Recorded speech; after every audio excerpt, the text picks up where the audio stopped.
So let's continue with the class.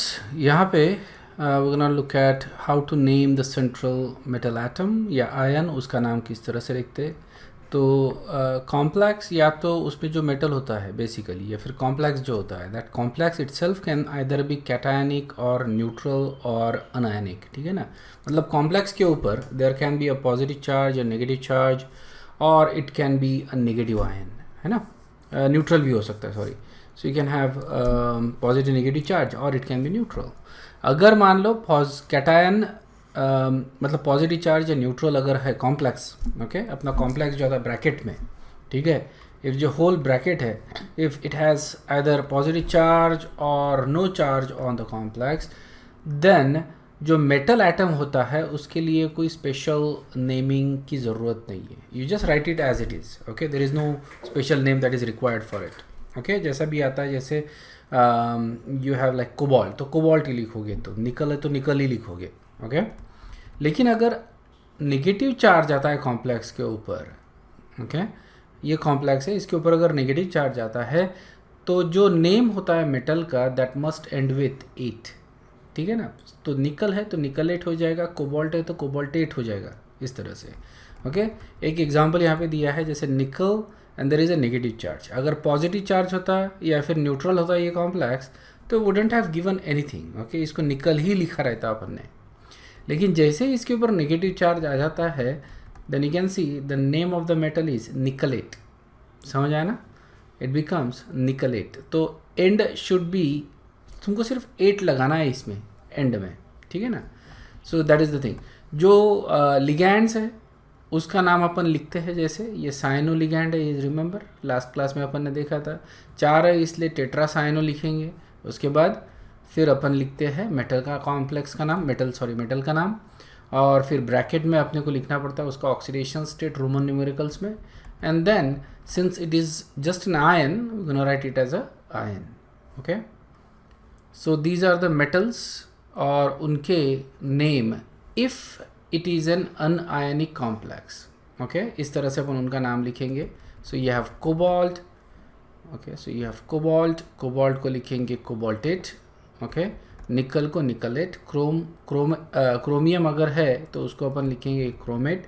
Iron को अपन लिखते हैं फेरेट या ironate, okay, sorry ferrate, what I am saying, okay. So iron को अपन लिखते हैं फेरेट, नॉट आयरनेट। समझ में आया ना, ओके। कॉपर को अपन लिखेंगे क्यूपरेट। सिल्वर को वी राइट अर्जेंटेट या that's it, basically we write it as argentate, not as a silverate, okay. Lead को प्लम्बेट लिखते हैं, aluminium aluminate, manganese manganate, okay. Gold को अपन ऑरेट लिखते हैं, जिंक को जिंकेट लिखेंगे, टिन को स्टैनेट लिखेंगे, प्लाटिनम को प्लाटिनेट लिखेंगे। So these are some of the examples. कोई भी मेटल रहने दो, all you had to do is to end the name with 8 if it is a negatively charged complex, okay. If it is a positively charged or neutral complex, you don't write it as anything. जैसा नाम है वैसा ही लिखना है अपने को, ठीक है। So if it is, say for example, if it's a Fe complex, तो तुम इसको आयरन लिखोगे। If it is a positive complex or a neutral complex, okay.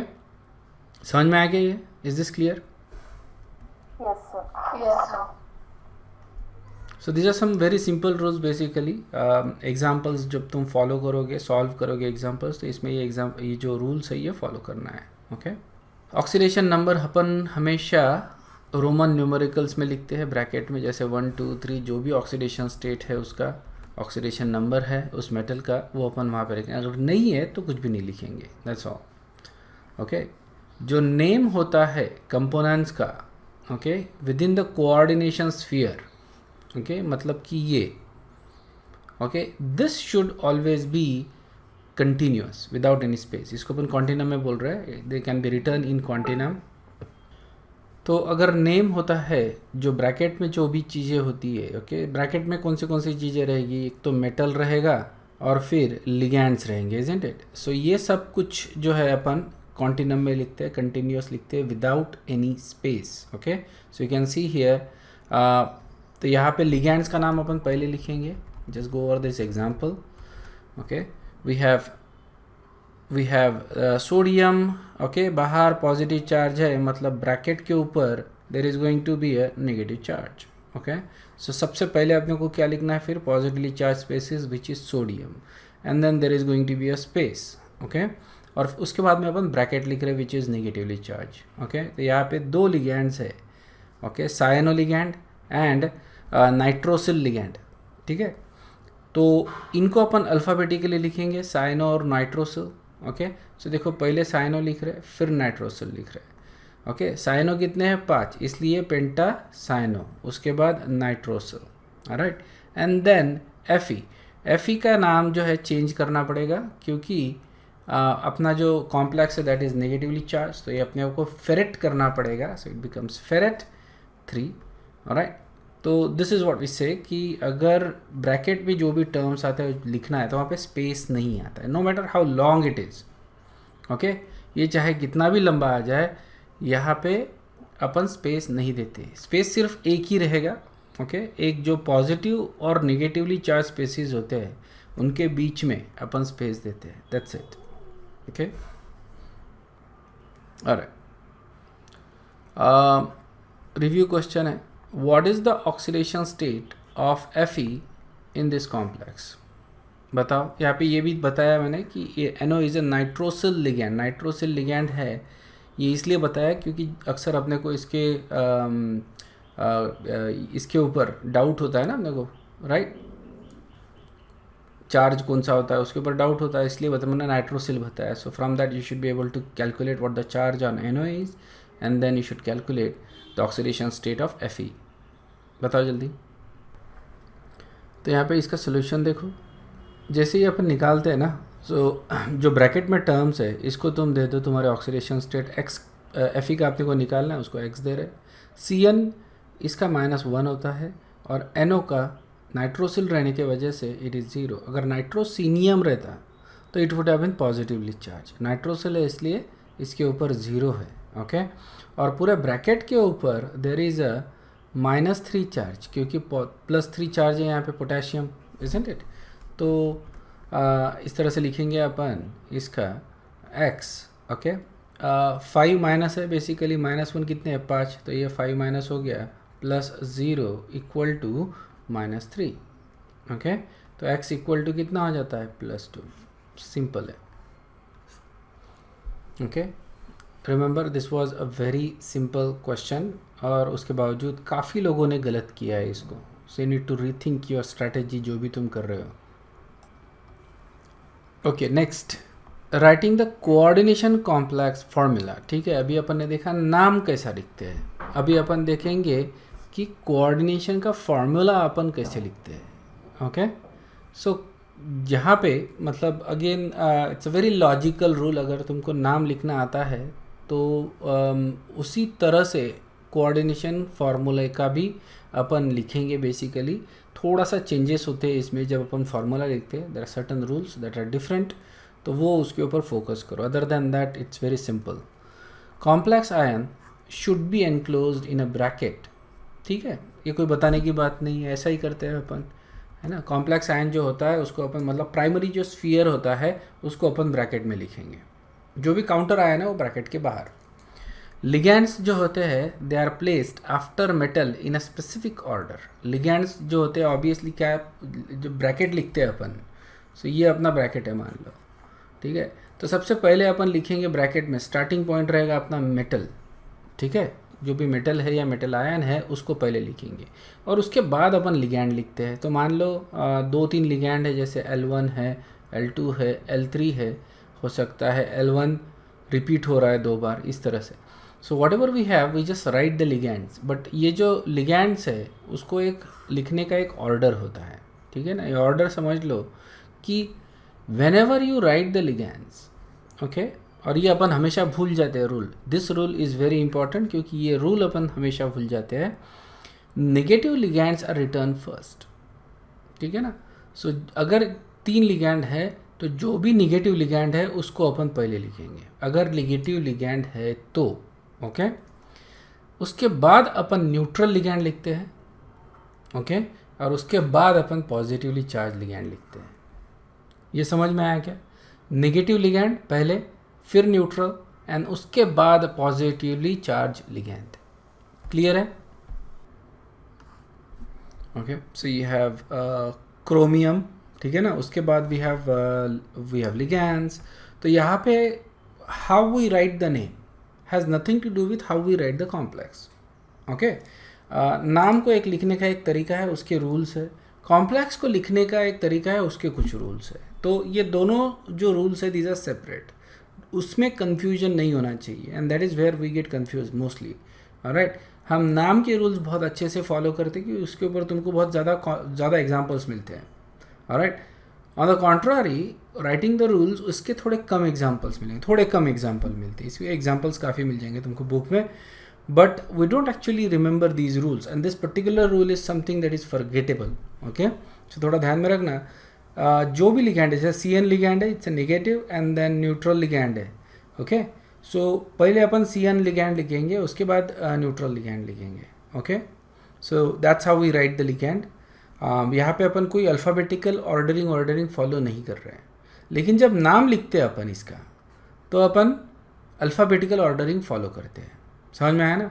तो अल्फ़ाबेटिकल ऑर्डरिंग अगर लिखते हैं अपन इसमें, तो पहले किसका नाम लिखेंगे? ठीक है, अमीन का।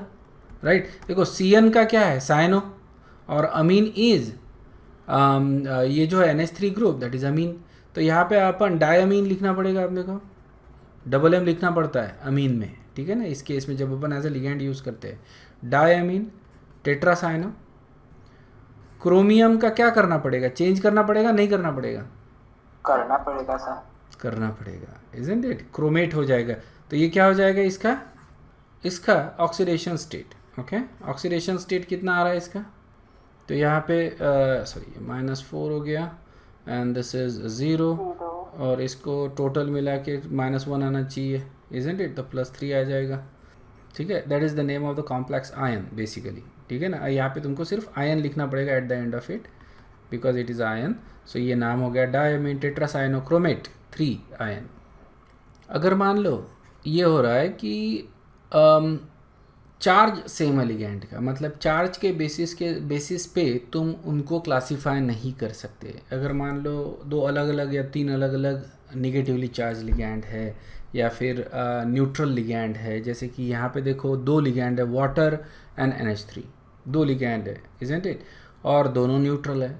तो यहाँ पे अभी अपने को जो पहला लेटर आता है लिगैंड का, उसके हिसाब से अल्फ़ाबेटिकल नंबरिंग करना पड़ेगा, ऑर्डरिंग करना पड़ेगा। ठीक है ना, अल्फ़ाबेटिकल ऑर्डरिंग काय के हिसाब से करना पड़ेगा? Not according to name, but according to the first letter of their chemical formula. बहुत इंपॉर्टेंट रूल है ना? तो ये जो 2 रूल है, पहले तो चार्ज के हिसाब से लिखो, नेगेटिव, न्यूट्रल, पॉजिटिव। अगर सेम चार्जेस आ रहे हैं तो फिर जो पहला लेटर आता है उसके हिसाब से लिखो। Okay, alphabetical. यहाँ पे फिर तुम अल्फ़ाबेटिकल ऑर्डरिंग कर रहे हो, तो यहाँ पे जो एक्वा है, वाटर, उसको तुम पहले लिख रहे हो और NH3 को बाद में लिख रहे हो, क्योंकि हाइड्रोजन पहले आएगा अल्फ़ाबेटिकली। और ये जो रूल है काफ़ी जगह तुमको फॉलो होते हुए नहीं दिखेगा, काफ़ी जगह हो सकता है मैंने भी कई गलतियाँ करती हो। ओके, क्योंकि अपन किसी बुक से एग्जांपल्स लेते हैं, है ना, तो बुक में अगर गलत है तो वो यहाँ पे ये नहीं हो रही है, तो यू विल सी। और ये सरप्राइजिंगली काफ़ी जगह पे फॉलो नहीं होता है बुक्स में। Okay, it is not followed in many books, so watch for it. ठीक है, ऑब्वियसली क्या होता है कि then the question is not around that. Question क्या होता है कि you have to give the name और whatever, right, from this. So नाम के लिए किस ऑर्डर में लिखी है ये कॉम्प्लेक्सेस, उसका कोई मतलब नहीं होता है ना। जब नाम लिखना है, नाम को तो अपन अल्फ़ाबेटिकली लिखते basically, so don't worry about that. But you can सी, जब भी तुम प्रैक्टिस करोगे तो तुमको दिखेगा काफ़ी जगह पे order of the ligands is incorrect. Okay, the way they written in the formula. Okay, और नाम अगर लिखते हैं अपन इनका, तो इसका नाम क्या हो जाएगा? इसका नाम क्या रहेगा बताओ? पहले किसको लिखेंगे? वाटर। ओके, 2 लिगैंड है, एक्वो, और दूसरा बता। डायमीन। पहले किसको लिखेंगे? डायमीन। ओके, दोनों में जब भी आएगा, okay, and this is for your life, isn't it? Water है, अमीन है, पहले अमीन को लिखना है क्योंकि अल्फ़ाबेटिकली पहले आ रहा है, सीधी बात है। सो ये हो जाएगा डाई अमीन, डबल एम लिखना है।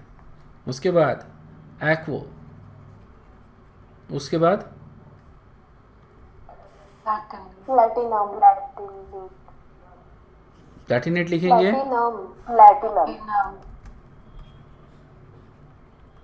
प्लैटिनम नेम चेंज नहीं करना है क्योंकि पॉजिटिव चार्ज है कॉम्प्लेक्स के ऊपर, जैसा है वैसा ही लिखना है। और ब्रैकेट में क्या लिखेंगे, उसका ऑक्सीडेशन स्टेट। ऑक्सीडेशन स्टेट कितना आ रहा है, कैलकुलेट करने की ज़रूरत ही नहीं है इस केस में, बराबर है। इस केस में कैलकुलेट करने की ज़रूरत नहीं, दोनों न्यूट्रल लिगैंड है, जो भी चार्ज ब्रैकेट के ऊपर रहेगा वही चार्ज उसके ऊपर रहेगा। सो ये हो जाएगा 4 रोमन न्यूमेरिकल में, and then at the end ion. Okay, clear है क्या? इसमें देखो कुछ एग्जांपल्स है, मैं तुमको आगे दिखा दूंगा जो मैंने इंक्लूड नहीं किए हैं इसमें। बेसिकली टाइम ही नहीं मिला, ठीक है, इंक्लूड करने का मेरे को। आई रियलाइज़ कि ये इस पर्टिकुलर टाइप के एग्जांपल्स मेरे इसमें नोट्स में नहीं है, मैं उसको इंक्लूड करूँगा। They are not big part of it, but you know this are something little tricky to name. तो इस तरह के कुछ एग्जांपल्स है, ब्रिज्ड जो होते हैं उस तरह के एग्जांपल्स है। तो मैं तुमको बता दूंगा आगे किस तरह से उनको नाम देते हैं, उनको अपन सेपरेटली कवर करेंगे। Okay, they are not as a big part of NEET thing, okay, लेकिन JEE में इस तरह के एग्जांपल पूछ सकते हैं, and that's why these are the examples you probably will find in, लेकिन कम है example, that is one of the thing. मेरे ख्याल से सिंगेज में मैंने देखे हैं इसके एग्जांपल्स, तो वो मैं तुमको आगे किसी मतलब नोट्स में ऐड कर दूंगा कहीं पे एज अ शॉर्ट नोट करके कि इस तरह के कॉम्प्लेक्स को किस तरह से अपन नाम देते हैं। This are basically bridged complexes. Okay, and second जो रूल है और the last rule you can say कि obviously there is always a positive and a negative part, isn't it? There is always a positive and negative. If the complex is neutral, then there is no positive and negative part. Complex के ऊपर charge नहीं है तो कोई ज़रूरत नहीं है, isn't it? Just a complex then. But if it has a charge, अगर positive charge है तो it will be followed by negative anion, isn't it? और अगर negative charge है तो it will be preceded by a positive cation. Okay? तो हमेशा अपन उसी ऑर्डर में लिखते हैं, cationic part first, anionic part later, ठीक है, इसी ऑर्डर में, पहले पॉजिटिवली चार्ज स्पेसिस फिर नेगेटिवली। इट डजेंट मैटर मतलब कॉम्प्लेक्स पहले आ रहा है या आयन पहले पॉजिटिव लिखना है, उसके बाद जो इसका काउंटर आयन रहेगा वो पहले बाद में लिखना है। ओके, या फिर जो भी पॉजिटिव और नेगेटिव इसी ऑर्डर में लिखना है उसको। ओके, सो अपना जो इनऑर्गेनिक कंपाउंड या आयनिक कंपाउंड का जो रूल है उसी का रूल है ये बेसिकली, या कोई भी कंपाउंड अपन लिखते हैं तो उसमें अपन यही फॉलो करते हैं, पहले अपन हमेशा पॉजिटिवली चार्ज स्पेसिस लिखते हैं और उसके बाद अपन हमेशा नेगेटिवली चार्ज स्पेसिस लिखते हैं, and that is how we follow in chemistry. Okay, so कुछ एग्जांपल्स देखो। ओके, यहाँ पे एग्जांपल्स है, coordination complexes containing cationic species. Okay, cationic species है। ओके, तो इसका मतलब जो सेंट्रल मेटल एटम रहेगा या आयन रहेगा उसका अपने को नाम चेंज करना नहीं है। ओके, जैसा है वैसा ही लिखना है। सो यहाँ पे देखो, let me just cover this up. Okay, so just give it a name basically. ये एक एक्सरसाइज करेंगे and then rest of the exercise will just look at how the names are given. Okay, so यहाँ पे एक ही type का ligand है। Okay, तो ये हो जाएगा हेक्सा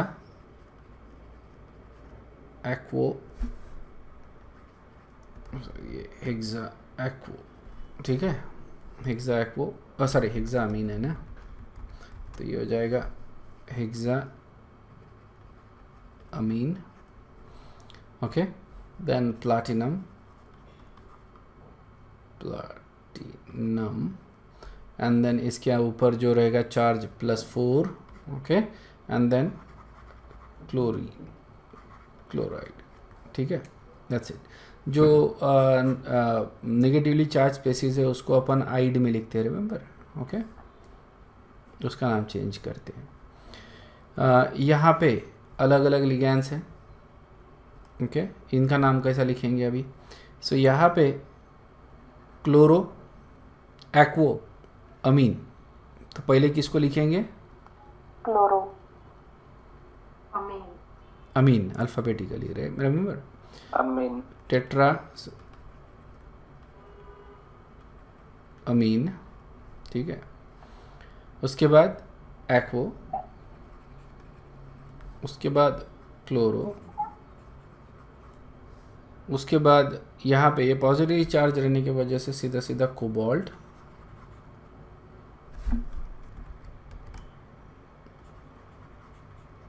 देन ब्रैकेट में उसका ऑक्सीडेशन स्टेट, ठीक है। तो ये नेगेटिव है और ब्रैकेट के ऊपर पॉजिटिव है, और ये जब इधर आएगा तो +2 का चार्ज हो जाएगा, सो ये हो जाएगा 2 एंड देन क्लोराइड, ओके, इस तरह से। Now this is something we need to see. ये कौन सा लिगैंड है? Ethylene diamine. इथिलीन डायमीन 2 है, क्या करना पड़ेगा? 20 ethylene diamine copper two sulphate. Very good, so इसको नाम लिखेंगे अपन बिस, ओके।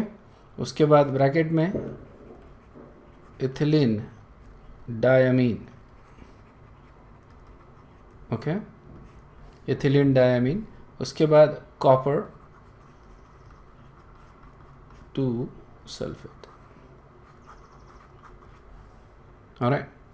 और उसी तरह से इसको भी नाम, this is easy right, tetra aquo dichloro chromium ion, ये आयन लिखना पड़ेगा, ठीक है। सो ये हो गया, understood how to write cationic names? Yes sir these are anionic ligands basically. तो यहाँ पे अपन जो सेंट्रल मेटल एटम है उसका नाम चेंज करेंगे, Fe तो फेरेट करेंगे basically, doesn't matter what the oxidation state is, क्योंकि अपन ऑक्सीडेशन स्टेट ब्रैकेट में लिखते हैं, okay.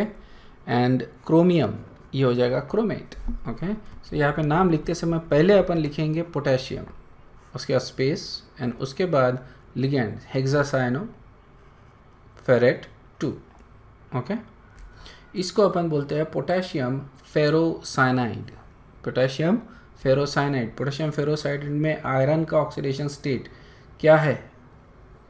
+2, okay, this is something you need to remember, okay. Potassium ferrocyanide का ऑक्सीडेशन स्टेट जो होता है आयरन का, दैट इज +2, और फेरीसाइनाइड लेते हैं, ओके। सो सेम कॉम्प्लेक्स है, देखो यहाँ पे K4 की जगह K3 आ रहा है, we are writing potassium hexacyanoferrate, same है, ब्रैकेट का जो टर्म है ये वाला term that is same, okay. सिर्फ पोटेशियम यहाँ पे देखो, यहाँ से अपने को पता भी नहीं चलता, these are all same, isn't it, everything is same basically जब नाम लिखते हो तुम, ओके। पोटेशियम दोनों हेक्सासाइनोफेरेट है, दोनों में पोटेशियम आगे आ रहा है, ओके, चेंज हो रहा है इसके ब्रैकेट में, ओके। और अगर कॉम्प्लेक्स देखें अपन तो कॉम्प्लेक्स में अपने को यहाँ पे पोटेशियम जो लिख रहे हैं अपन उसमें चेंज दिखता है, ओके। यहाँ पे K4 है तो यहाँ पे +2 आ रहा है इसका आयरन का ऑक्सीडेशन स्टेट, इसको अपन फेरोसाइनाइड बोल रहे हैं। K3 लेते हैं, आयरन का ऑक्सीडेशन स्टेट आता है +3 और इसको अपन फेरीसाइनाइड बोलते हैं, ओके। नेक्स्ट इज पोटेशियम, फिर से यहाँ पे लिख रहे हैं अपन, यहाँ पे 2 लिगैंड है, यहाँ पे ऑक्सैलेटो है, रिमेंबर ये this is oxalate ligand, isn't it, तो इसको अपन लिखेंगे ऑक्सैलेटो, ओके। और डाइक्लोरो, ओके, तो किसको पहले लिखेंगे? ऑब्वियसली क्लोरीन को पहले लिखेंगे, so will start with the dichloro, okay. अब यहाँ पे you can write dioxalato, that is fine, क्यों? क्योंकि ऑक्सैलेटो में डाई नहीं आता, रिमेंबर ऑक्सैलेटो भले ही बाइडेंटेड लिगैंड है लेकिन इसके नाम में डाई नहीं आ रहा, इसलिए मैं सामने डाई लिख सकता हूँ, क्लियर है क्या? ओके, सो यहाँ पे बिस लिखने की ज़रूरत नहीं है, okay, just write dioxalato chromate 3। Is this clear? Okay, coordination complexes containing cationic as well as anionic ion, दोनों आयन है इसमें, ओके, दोनों जो आयन है पॉजिटिव और negative ion, both of them are actually complex, ठीक है। तो यहाँ पे rules are basically same, there is no change in the rule, जो भी पॉजिटिव चार्ज कॉम्प्लेक्स रहेगा उसको पहले लिखो, नेगेटिवली चार्ज कॉम्प्लेक्स जो रहेगा उसको बाद में लिखो, और दोनों का नाम लिखते समय उनके जो रूल्स है वो फॉलो करो, ठीक है। सो यहाँ पे देखो ये जो कॉम्प्लेक्स है that is positively charge and this complex is negatively charge, ठीक है।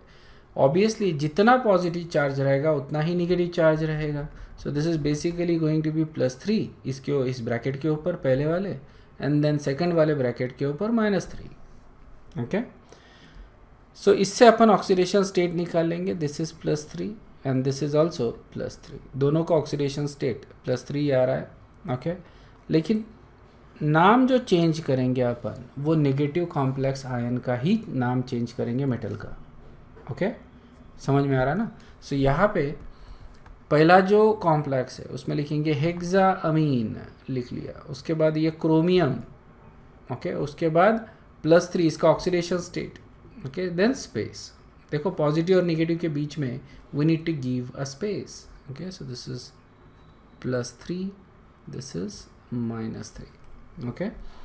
सो पॉजिटिव और नेगेटिव के बीच में अपने को स्पेस देना पड़ेगा, okay. And then second complex, okay, ये हेक्सासाइनो है, हेक्सासाइनो लिख दिए। अब ये कोबाल्ट है, कोबाल्ट का हो जाएगा कोबाल्टेट, ओके, क्योंकि नेगेटिव कॉम्प्लेक्स है और ब्रैकेट में +3। तो यहाँ से तुमको पता चलता है कि कौन से कॉम्प्लेक्स के ऊपर नेगेटिव चार्ज है और कौन से कॉम्प्लेक्स के ऊपर पॉजिटिव चार्ज है, ठीक है। Similarly for this complex again you can see that there is a positive charge here and there is a negative charge here, okay। तो यहाँ पे +2 का पॉजिटिव चार्ज रहेगा, यहाँ पे -2 का positive. You can just calculate the charges, बराबर है। प्लैटिनम का गेस कर लो, लेकिन इट हैज़ टू मैच, और इस तरह से अपन charge, so it has to match, okay. तो इस तरह से अपन दोनों का चार्जेस निकाल सकते हैं। तो दोनों के ऊपर +2 रहेगा तभी ये मैच करेगा, अदरवाइज नहीं करेगा, okay. And then you write the names, okay. Tetraammine पहले का टेट्राअमीन, ये प्लैटिनम ही रहेगा, इसको चेंज नहीं करना है। And then +2 oxidation state. And then second का टेट्राक्लोरो, चालू करो स्पेस दोनों के बीच में obviously, tetrachloro. Then copper, copper है तो क्यूपरेट हो जाएगा ये निगेटिव रहने की वजह से +2, ओके। और कुछ कॉम्प्लेक्सेस ऐसे भी रहेंगे जहाँ पे there is no ionic part, okay, non ionic complexes है। जैसे ये है पेंटाकार्बोनिल आयरन, ओके, यहाँ पे 0 लिख रहे हैं अपन, ठीक है। पेंटाकार्बोनिल आयरन के ऑक्सीडेशन स्टेट ही 0 है। 1 सेकंड, या ओके। सो यहाँ पे वी हैव अ पेंटाकार्बोनिल आयरन, 0 लिख दिया ब्रैकेट में, because oxidation state of iron यहाँ पे देखो चार्ज ही नहीं है ना, और CO कैसा लिगैंड है, न्यूट्रल लिगैंड है ना। Carbonyl ligand is a neutral ligand, तो ये हो जाता है 0। ये कॉम्प्लेक्स देखो सेकंड वाला, okay. So we have cobalt triammine, okay, and trinitrito, okay, या फिर यहाँ पे नाइट्रो लिखते हैं अपन, देखो मैंने नाइट्रो लिखा है, but it is actually nitrito N, okay, trinitrito N, ठीक है। तो ये नाम स्क्रैच कर देता हूँ मैं, इसको फिर से लिखते हैं अपन। So this is going to be neutral ligand. So यहाँ पे अपन को नाम लिखना पड़ेगा ट्राइअमीन ट्राइनाइट्रीटो N, है ना, ट्राइनाइट्रीटो N कोबाल्ट, ठीक है। एंड देन ब्रैकेट में इसका ऑक्सीडेशन स्टेट 3, क्लियर है। ओके, सो यहाँ पे अपन नया कॉन्सेप्ट देखते हैं, इफेक्टिव एटॉमिक नंबर, ठीक है। This is sometimes they get ask in the exams, okay, it's very easy concept again. यहाँ पे stability of the coordination complex ये अपन एक्सप्लेन कर सकते हैं using effective atomic number EAN, ठीक है ना, stability of coordination complex. This was actually propose by Neil Sidgwick, okay. तो इसेंशियली यहाँ पे नील सिज्विक का बोलना यह है कि जो लिगैंड्स है वो डोनेट कर रहे electrons to the central metal atom, ठीक है ना। तो सेंट्रल मेटल एटम जो है या आयन जो है वो कितने इलेक्ट्रॉन्स ले सकता है, ये कितने लिगैंड्स ले सकता है, isn't it. Every ligand is bringing 2 electrons, है ना। हर लिगैंड 2 इलेक्ट्रॉन मेटल एटम या आयन को दे रहा है, इजंट इट। सो ये कितने इलेक्ट्रॉन देगा या कितने लिगैंड्स ये रहेगा, ये डिपेंड काय के ऊपर करेगा, इसका जो इलेक्ट्रॉनिक कॉन्फ़िगरेशन है उसके ऊपर। सो इसेंशियली ये जो सेंट्रल मेटल एटम या आयन है ये उतने ही इलेक्ट्रॉन लेगा जिसके वजह से इसको नेक्स्ट नोबेल गैस कॉन्फ़िगरेशन मिलता है. Okay, next noble gas configuration समझ में आया ना. So the number of electrons donated by the ligands to the central metal atom coincides with the next inert gas configuration when possible. ठीक है, this is not a rule, this is not like a kind of law or it's not even a rule. in general की बात हो रही है यहाँ पे. in general ये उतने इलेक्ट्रॉन एक्सेप्ट करेगा मेटल कि उसको नेक्स्ट इनर्ट गैस कॉन्फ़िगरेशन मिल जाए. ठीक है ना.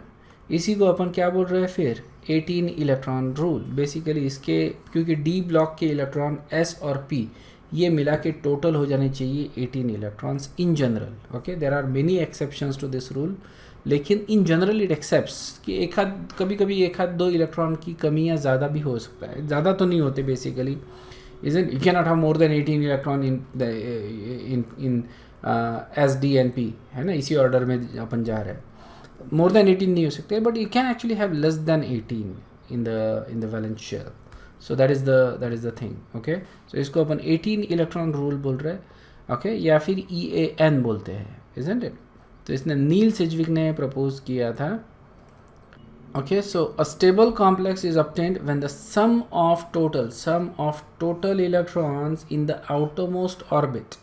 ओके, आउटरमोस्ट ऑर्बिट बेसिकली इसमें अपन क्या पकड़ रहे हैं, S, D एंड P. ये तीन जो आ रहे हैं दैट इज मतलब इंक्रीजिंग एनर्जी में जा रहे हैं बेसिकली.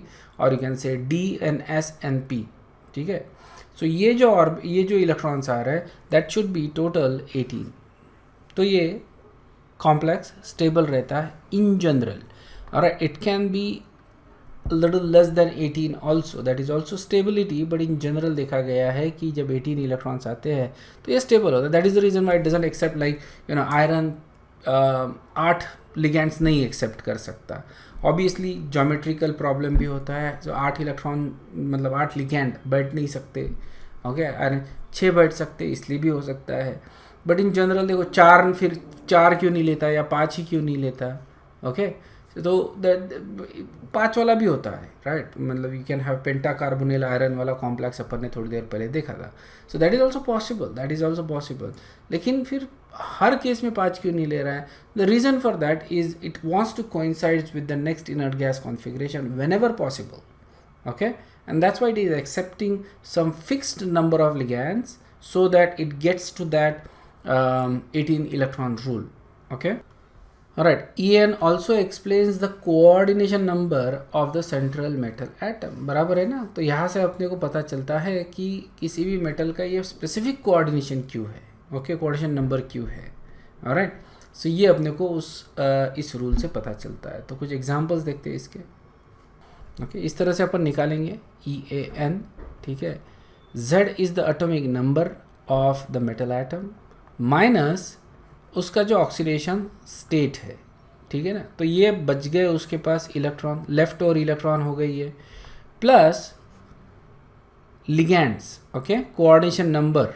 ठीक है ना, टाइम्स 2 उसका जो भी कोऑर्डिनेशन नंबर है टाइम्स 2, मतलब कि इलेक्ट्रॉन्स ने कितने लिगैंड आए. ओके, सो सीधी सीधी बात है. EAN अपन कैसा निकाल रहे हैं, effective atomic number. Alright, electrons left with metal atom या आयन. ठीक है, इलेक्ट्रॉन्स उसके पास कितने बचे हैं, plus electrons by ligands. Okay, इसको अपन बोल रहे हैं effective atomic number. Okay, total number of electrons अभी उसके पास कितने बचे, that's all we are counting basically. Alright, तो देखो atomic number minus oxidation number plus electrons brought by ligands, इतना ही अपने को करना है. ठीक है ना. सो 2 टाइम्स कोऑर्डिनेशन नंबर, क्योंकि हर बॉन्ड में 2 इलेक्ट्रॉन है इसलिए 2 से मल्टीप्लाई कर रहा है इसको. सो यहाँ पे एग्जांपल देखो. ओके, आयरन का एटॉमिक नंबर है 26. ओके, इसमें इसका अगर ऑक्सीडेशन स्टेट अगर कैलकुलेट करेंगे इट हैज़ टू बी +2, क्योंकि 6 माइनस है ना, -6 है. सो दोनों का सम करते हैं तो -4 आता है अपने को. सो दैट इज़ फाइन, इसलिए +2 इज़ द ऑक्सीडेशन स्टेट. ठीक है ना. 26 है, सो 26 - 2 करना पड़ेगा अपने को. सो ये हो जाएगा 26 - 2 इज इक्वल टू, सो ये हो जाएगा Z minus oxidation state, isn't it. So ये हो जाता है 24। इतने इलेक्ट्रॉन्स इसके पास, आयरन के पास इस कॉम्प्लेक्स में बचे हुए हैं, ठीक है। और सो ये हो गया 24, और लिगैंड्स ने कितने लाए, 6 है, ओके। सो प्लस 2 × 6 मतलब 12, ओके। सो टोटल इलेक्ट्रॉन्स कितने हो गए इस कॉम्प्लेक्स में, 36।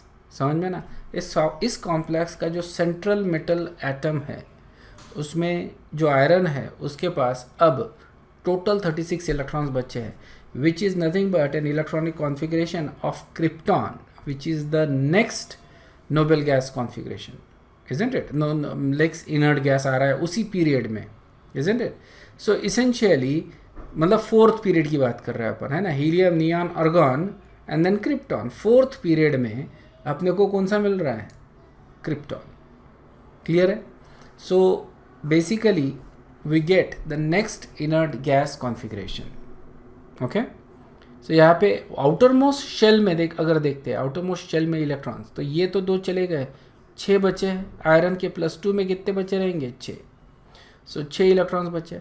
और इसने कितने इलेक्ट्रॉन्स लाए, लिगैंड्स ने 12, 6 + 12 18। इसीलिए अपन इसको क्या बोलते हैं, 18 इलेक्ट्रॉन रूल। वैलेंस शेल में, आउटर मोस्ट शेल में, ओके, कितने इलेक्ट्रॉन्स आने चाहिए, 18। आउटर मोस्ट शेल बोल रहे हैं अपन इसमें, ठीक है ना। इसमें अपन 3D भी काउंट कर रहे हैं, 3D और फोर्थ शेल जिसमें 4s और 4p आ रहा है, ओके। ये इसको मिला के अपन बोल रहे हैं outer most shell, okay. Next example देखो यहाँ पे, कॉपर, ओके। कॉपर का एटॉमिक नंबर है 29, ऑक्सीडेशन स्टेट है +1, तो बचे इलेक्ट्रॉन 28, प्लस साइनाइड कितने हैं, 4, ओके। 8 ऐड कर दो, कितने हो गए, 36। फिर से क्रिप्टॉन का कॉन्फ़िगरेशन मिल रहा है तुमको, ओके। यही कैलकुलेशन यहाँ पे किया है, 28 + 8 gives you 36, okay. Outer most electrons में अगेन 10 + 8 आ रहा है। कॉपर में देखो, कॉपर का D10 कॉन्फ़िगरेशन है, ओके, कॉपर का +1 में, एंड देन 8 इलेक्ट्रॉन्स ले रहे हैं। देखो यहाँ पे कोऑर्डिनेशन नंबर 8। सो कॉपर इस केस में 6 क्यों नहीं ले रहा, ओके, क्योंकि 6 लेगा तो और 4 इलेक्ट्रॉन्स ऐड हो जाएंगे, ओके, तो 40 इलेक्ट्रॉन्स हो जाएंगे टोटल।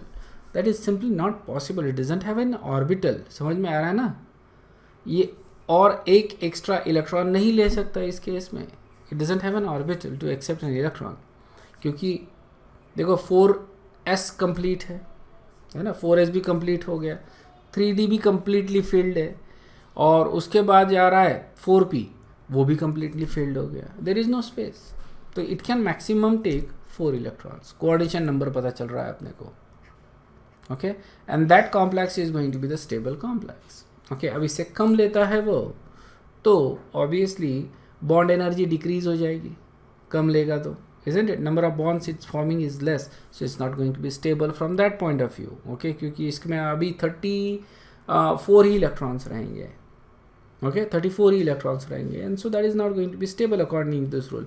ऐसा नहीं है कि 34 ही इलेक्ट्रॉन्स नहीं हो सकते, होंगे, अपन एग्जाम्पल में देखेंगे।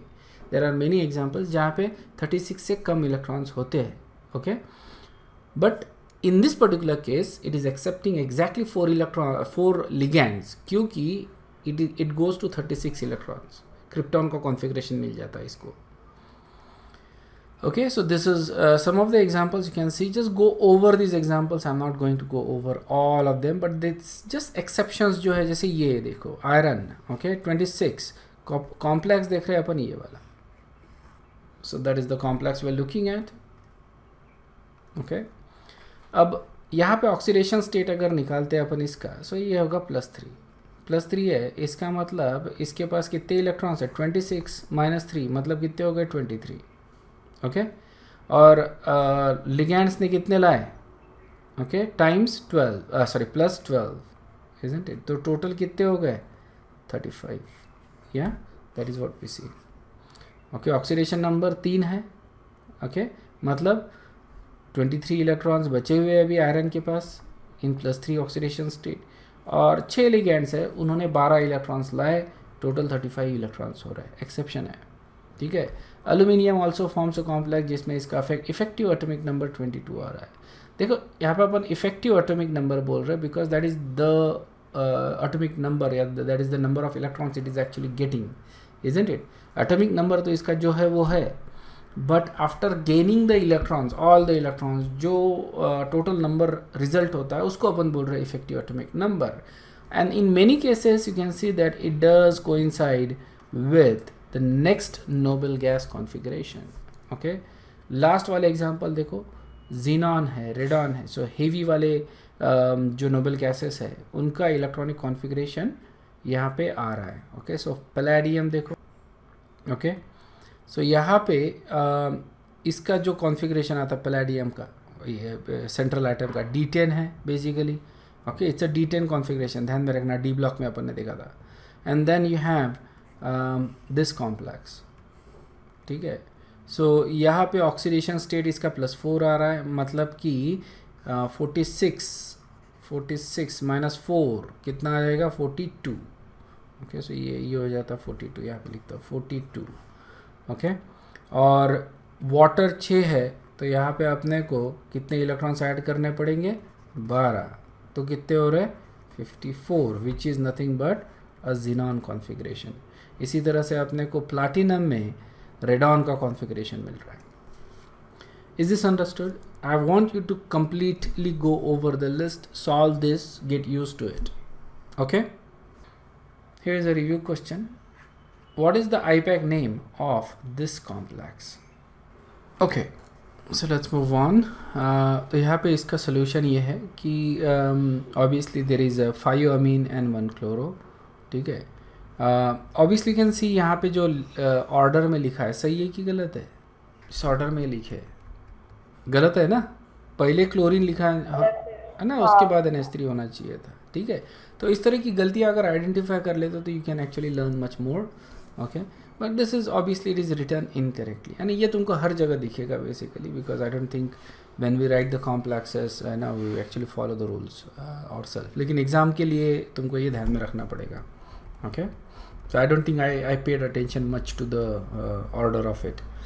So essentially you have pentamine, okay, pentamine, chloro, okay, and then platinum ही लिखेंगे क्योंकि पॉजिटिव कॉम्प्लेक्स है ये, platinum 4 bromide. So अब जो अपन देख रहे हैं that is going to be change towards the coordination chemistry. Basically we're going to start that with Werner's coordination theory. Okay, so this was one of the earliest coordination theory. ठीक है, it was proposed in 1883, मतलब बहुत पहले. Okay, और Alfred Werner इसने पहली बार coordination complex का correct structure बताया था. ओके, उसने ये जो कॉम्प्लेक्स है जिसमें मतलब मान लो कि कोबाल्ट है, 3 क्लोरीन है और 6 NH3 मॉलिक्यूल्स है. ठीक है, इस तरह का जो एक कॉम्प्लेक्स था उसका स्ट्रक्चर प्रॉपरली बताया, उसका स्ट्रक्चर करेक्टली बताया. उसने बताया कि this is how the structure is, जैसा अपन अभी लिख रहे हैं. This is basically the old way of writing it and this is a new way. ठीक है, मतलब this is how the Alfred Werner actually road the structure जो अपन follow कर रहे हैं. बेसिकली पहले इस तरह से लिखा जाता. पहले ये था कि basically what is in the coordination complex. जैसे कोबाल्ट है, we also have 3 chlorine and then we also have 3 NH3 molecules or 6 NH3 molecule in this particular case. Okay, तो ये अपन इस तरह से लिखते थे. Okay, डॉट यहाँ पे देते हैं. We used to think this is like a solvent molecule, क्योंकि remember we used to think कि this is a positive and negative charge, तो इनके बीच एक तरह का आयनिक या एटलीस्ट कोवलेंट बॉन्ड होना चाहिए, isn't it, ये दोनों के बीच में. And then this is something like ये जो न्यूट्रल मॉलिक्यूल्स है, this is something like water of hydration या समथिंग लाइक दैट. ओके, जैसे वाटर होता है ना हाइड्रेशन है, उसी तरह से यहाँ पे अमीन मॉलिक्यूल्स है, something that is keeping it there. Okay, but we had no idea how they are connected. We had no idea how NH3 is connected to this particular COCl3.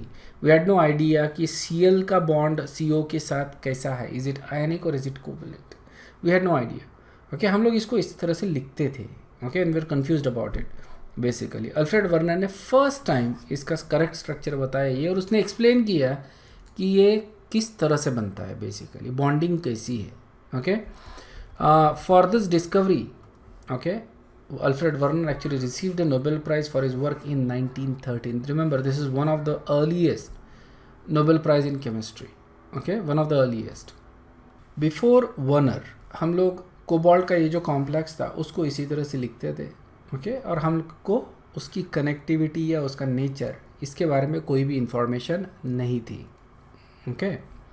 Werner ने propose किया कि cobalt ion जो है that is surrounded by 6 NH3 molecule eight the vertices of a octahedron, मतलब कि जैसा अपन ये करते हैं, जैसा अपन ऑक्टाहेड्रल ज्योमेट्री लिखते हैं ना, उसी तरह से उसने प्रपोज किया कि this is how it is, okay, and then you have this 6 NH3 molecules at the vertices of a octahedron, मतलब उसने स्ट्रक्चर बता दिया कॉम्प्लेक्स का, और उसने बताया 3 chloride ions are dissociated as free ions, मतलब ये जो कॉम्प्लेक्स है, ये कॉम्प्लेक्स पूरा स्फेरिकल टाइप का कॉम्प्लेक्स है, isn't it, it's like a spherical complex, या इस तरह का। और फिर there are these chloride ions, okay, to balance the positive charge on this complex, ठीक है, ये क्लोराइड आयंस स्प्रेड है, ओके, फ्री आयंस है, समझ में आया ना। So these are called as free ions.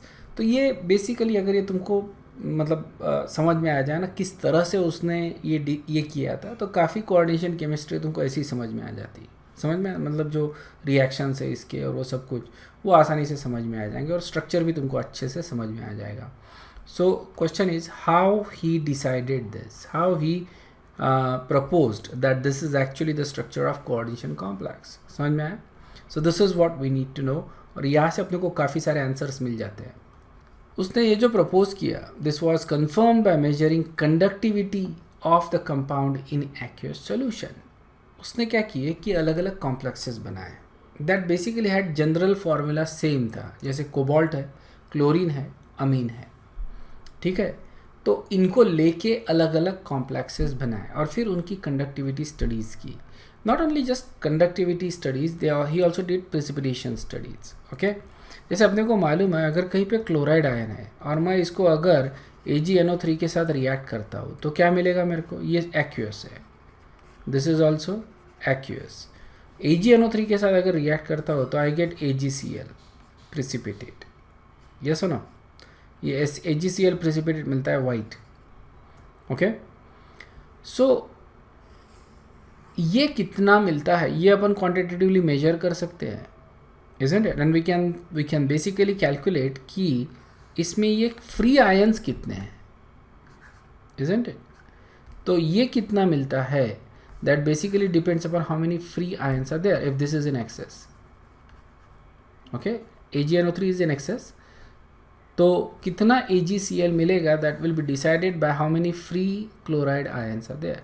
सो दो टाइप के उसने स्टडीज़ की, एक तो कंडक्टिविटी स्टडीज़ और दूसरा प्रेसिपिटेशन स्टडीज़, ओके। जो कॉम्प्लेक्सेस है उसमें से उसने AgCl प्रेसिपिटेट करवाया, so he got this, okay, and he particularly worked with this particular complex, yeah.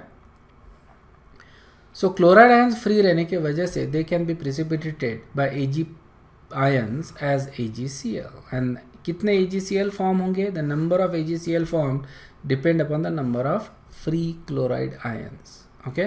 So this is also conductivity भी डिपेंड करेगा ना, है ना, कितने हैं फ्री क्लोराइड आयंस कितने हैं उसी के ऊपर कंडक्टिविटी डिपेंड करेगा, ओके, उसी के ऊपर। तो वी कैन काउंट एक्चुअली कि हर कॉम्प्लेक्स में, पर कॉम्प्लेक्स में how many free chloride ions are there, we can do this, मतलब पर मोल, और उसको फिर अपन एक्सट्रापोलेट करके पर मॉलिक्यूल या पर कॉम्प्लेक्स बता सकते हैं, okay. And this is basically the summary of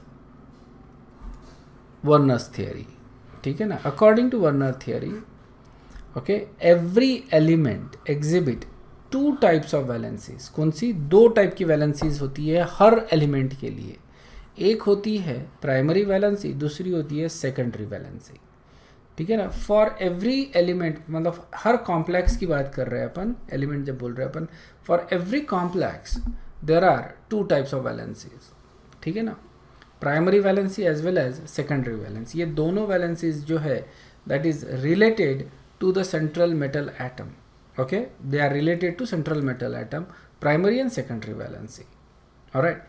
मैं यहाँ पे एग्जाम्पल लिख रहा हूँ and using that example we gonna, जो अपन ने एग्जाम्पल अभी देखा cobalt, okay,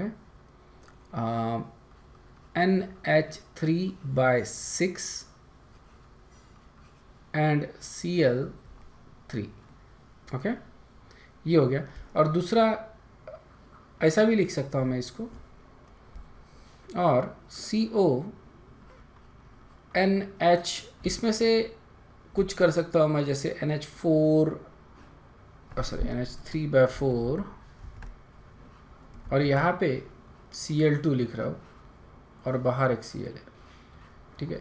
now what you see here is basically displacement, है ना। 6 NH3 है, उसमें से 2 NH3 मैंने गायब कर दिए, उड़ा दिए, और उसके जगह क्या कर दिया मैंने, 2 क्लोरीन ला लिया। मतलब 2 क्लोरीन अगर अंदर लाया तो जिसका जो कोऑर्डिनेशन नंबर है वो 6 रखने के लिए मेरे को 2 क्लोरीन निकालने पड़ेंगे। ओके, ऐड 2 क्लोरीन, रिमूव 2 अमीन, अमोनिया, 2 अमोनिया निकालने पड़ेंगे। ओके, तो यहाँ पे NH3 4 और Cl2 2, मतलब यहाँ पे दोनों, इसमें कोऑर्डिनेशन नंबर इसका 6 आ रहा है। डिफरेंस यहाँ पे ये आ रहा है कि बाहर कितने क्लोरीन है। ओके, बाहर यहाँ पे 3 है और यहाँ पे 1 है, लेकिन दोनों में 3 क्लोरीन कॉमन है, isn't it? दोनों कॉम्प्लेक्स में they are basically 3 chloride ions, isn't it? So basically we need to know what are these primary and secondary valencies from this example. ये examples जो है, इनसे अपन प्राइमरी और सेकेंडरी वैलेंसी समझेंगे। Primary valency corresponds to the oxidation number of the central metal atom, ठीक है ना। तो जो भी सेंट्रल मेटल एटम रहेगा उसका ऑक्सीडेशन नंबर को करस्पॉन्ड करता है primary valency, and secondary valency corresponds to the coordination number of the central metal atom. सीधी बात है, सेकेंडरी वैलेंसी ये हो गई अपनी, ओके 6, और यहाँ पे सेकेंडरी वैलेंसी ये है, दैट इज ऑल्सो 6, ठीक है ना। सेकेंडरी वैलेंसी दोनों इसमें अपनी को कितनी मिल रही है, 6 की। अब प्राइमरी वैलेंसी बोल रहा है कि corresponds to the oxidation number of the central metal atom. देखो, मेटल एटम के ऊपर चार्ज कौन सा होता है, हमेशा positive, isn't it, n positive. इसका मतलब ये हो गया कि that is basically the primary valency, oxidation number, ठीक है। इसेंशियली जितने पॉजिटिव चार्जेस है उतने नेगेटिव चार्जेस भी होने चाहिए, इजंट इट। यहाँ पे देखो 3 नेगेटिव है, मतलब ऑक्सीडेशन नंबर कितना हो गया यहाँ पे, +3, इजंट। सो यहाँ पे ऑक्सीडेशन नंबर जो है दैट इज +3। दोनों इसमें देखें तो there are 3 chlorides to balance that +3 charge, ये होना ही चाहिए, इजंट इट, दोनों इसमें। मतलब इसकी सेकेंडरी वैलेंसी, प्राइमरी वैलेंसी क्या हो गई, 3, नॉट +3, जस्ट 3।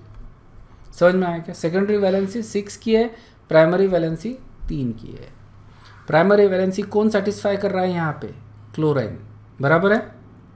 प्राइमरी वैलेंसी कौन सेटिस्फाई कर रहा है, दोनों कॉम्प्लेक्सेस में देखो, chlorine satisfies the primary valency, and secondary valency कौन सेटिस्फाई कर रहे हैं, लिगैंड्स, ठीक है ना। सेकेंडरी वैलेंसी कौन सेटिस्फाई कर रहे हैं, लिगैंड्स। यहाँ पे कितने लिगैंड्स है, मतलब कितने कोऑर्डिनेट बॉन्ड है, 6, ठीक है। समझ में आ रहा है क्या, ये लोग समझ में।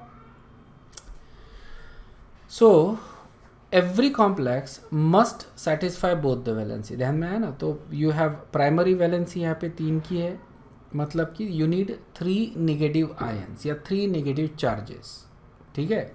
एंड सेकेंडरी वैलेंसी 6 की है, मतलब you need 6 coordination bonds, simple, okay. Primary valency is satisfied by negative ions, secondary valency is satisfied by neutral molecules, negative ions और positive ion in rare cases. तो देखो यहाँ पे तो ऑब्वियसली न्यूट्रल मॉलिक्यूल सेटिस्फाई कर रहा है, यहाँ पे neutral as well as negative ions, okay, ये सेटिस्फाई कर रहा है secondary valency. Ligands, ligand can either be positive, negative और न्यूट्रल, ओके। पॉजिटिव तो बहुत कम रहते हैं ना, 3 ही दिखे अपन ने। Primary valency is satisfied bye 3 chloride ion, ये एग्जाम्पल में, ठीक है ना। ये एग्जाम्पल देखो यहाँ पे, okay. Primary valency satisfied by 3 chloride ion, secondary valency satisfied by 6 NH3।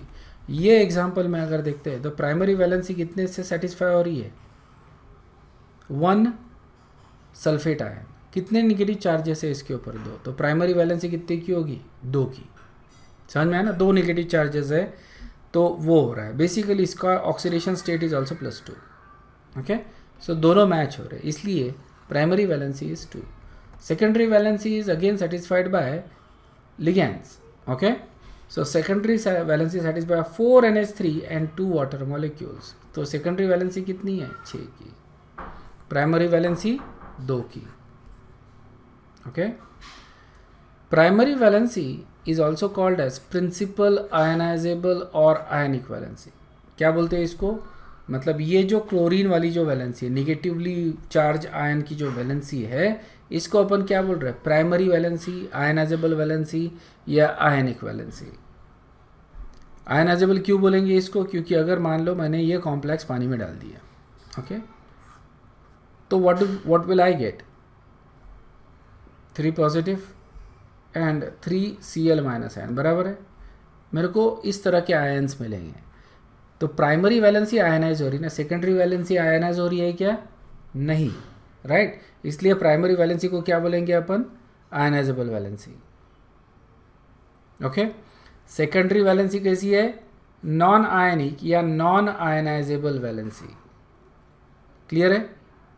Non ionic या नॉन आयनाइजेबल वैलेंसी. यहाँ पे एग्जांपल देखो, ये K4 FeCN/6, ठीक है, K4 डिसोसिएट होंगे और ये कॉम्प्लेक्स आयनाइज हो रहे हैं. तो primary valency is ionising, secondary valency is not.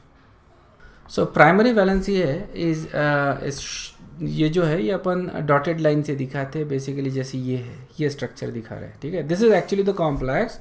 इसको अपन इस तरह से लिखेंगे. तो प्राइमरी वैलेंसी ये डॉटेड लाइन से दिखा रहे हैं अपन यहाँ पे. क्लियर है क्या? ऑलराइट. एंड सेकेंडरी वैलेंसी ये अपन सॉलिड लाइन से दिखाते हैं. तो इस तरह के स्ट्रक्चर पहले लिखे जाते थे basically. We don't actually write it now like this, we write it like this. लेकिन इस तरह का this is basically Werner structure. और प्राइमरी वैलेंसी अपन डॉटेड लाइन से, सेकेंडरी वैलेंसी सॉलिड लाइन से. Okay, primary valencies are basically non directional. These are non directional कि कहीं पे भी लगा सकते हो तुम इसको. एंड सेकेंडरी वैलेंसी है ना, यहाँ पे देर इज जो डॉटेड लाइन्स है, you can draw it anywhere basically, it doesn't really matter. Secondary valencies, these are directional, और these are actually responsible for isomerism in the complexes. अपन देखना है आगे, isomerism देखेंगे. alright, so यहाँ पे देखो जैसे, okay, primary valency यहाँ पे basically chloride ion है ये, okay, and these are primary valencies. कितनी की होगी primary valency? 3 की. यहाँ पे secondary valency कितनी की है? 6 की. okay, 6 लिगेंड्स है ना, 6 कोऑर्डिनेट बॉन्ड है इसलिए 6. Now when the chlorines are on the opposite side इसको ट्रांस बोलेंगे, when the chlorines are on the same side इसको सिस बोलेंगे. इसको ज़्यादा डिटेल में अपन नेक्स्ट क्लास में देखेंगे. बेसिकली मैं तुमको इसका एक सिमुलेशन भी दिखाऊंगा तो ज़्यादा अच्छे से तुमको समझ में आएगा. ठीक है ना, ऐसा जनरली समझ में नहीं आता है. You can have to imagine the geometry in your head. मैं तुमको इसका स्ट्रक्चर दिखा दूंगा 3D में, so you should be able to understand that. ठीक है, लेकिन यहाँ पे जो सिस ट्रांस ज्योमेट्रिकल आइसोमरिज्म आ रहा है वो काय की वजह से आ रहा है? क्लोरीन की वजह से. ओके, यहाँ पे ये जो 2 क्लोरीन है, these are basically secondary valency. In fact अगर तुम ठीक से देखो तो तुमको ये समझ में आएगा कि ये जो क्लोरीन्स है, they are basically doing both primary as well as secondary valency, isn't it? है ना, अपन क्या बोल रहे हैं कि ये जो क्लोरीन है प्राइमरी वैलेंसी 3 की है. यहाँ पे भी प्राइमरी, इस कॉम्प्लेक्स में भी प्राइमरी वैलेंसी 3 की ही है. तो 2 क्लोरीन शेयर हो रहे into as a primary valency and as a secondary valency. ठीक है, ये जो क्लोरीन है this is only primary valency, only primary valency, and these are secondary valency. Okay, ये जो क्लोरीन है ये ड्यूअल रोल प्ले कर रहा है. Okay, primary valency plus secondary valency. ठीक है ना. तो देखो यहाँ पे अपने को इस तरह से पता चलता है कि प्राइमरी वैलेंसी 3 की आ रही है और सेकेंडरी वैलेंसी 6 की आ रही है. Okay, and every element must tend to satisfy its both primary as well as secondary valency. दोनों वैलेंसी सेटिस्फाई होनी ही चाहिए. क्लियर है क्या? ठीक है, we'll basically stop here. We'll continue with Werner's theory in the next class. Okay, thanks, bye bye.